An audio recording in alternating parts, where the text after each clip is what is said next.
They tell you that your home is your castle, but there is one place more private, your mind.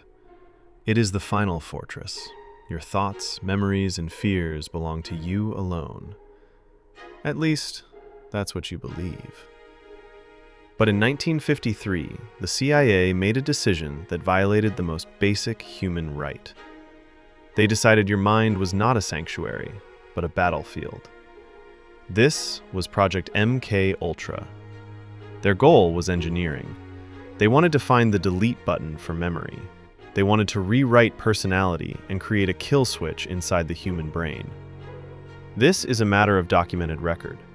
For 2 decades, the CIA waged a secret war against its citizens. They poisoned, tortured, and drove them to madness in the name of security. Welcome to the darkest chapter in history. To understand the experiment, meet the mad scientist behind it, Sidney Gottlieb. On the surface, he milked goats and practiced folk dancing.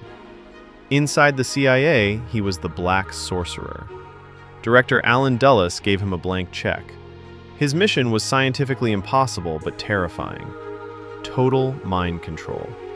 Drugs, hypnosis, sensory deprivation, electroshock. Nothing was off the table.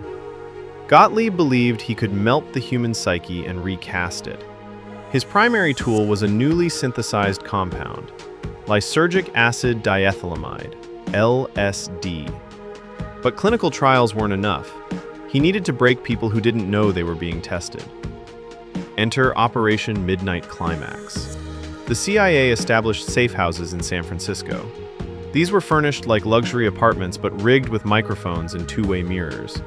They hired sex workers to lure men from bars. Once inside, the men were secretly dosed with massive amounts of LSD. Behind the mirrors, CIA agents sat drinking martinis, clinically observing as subjects lost their grip on reality. They documented the disintegration of the ego and the onset of paranoia. These victims were average citizens. When the night was over, they were returned to the world, minds fractured, with no explanation for the psychotic break they had survived. But the science got darker.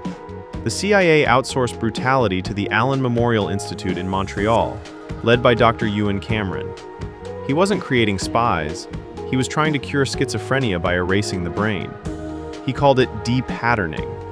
He believed to fix a patient, you had to wipe their memory like a hard drive. His methods were medieval. He placed patients into drug-induced comas for months in the sleep room.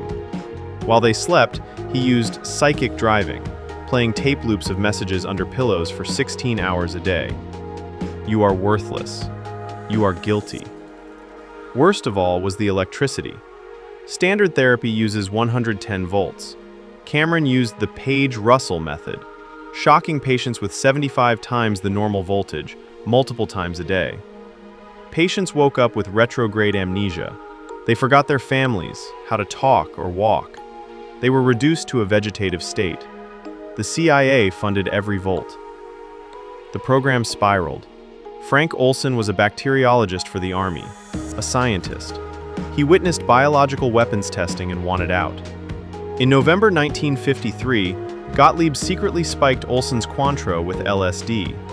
Olsen didn't have a trip, he had a psychotic break. The drug triggered a deep crisis. He became a liability. Days later, Frank Olsen fell from the 13th floor of the Statler Hotel in New York.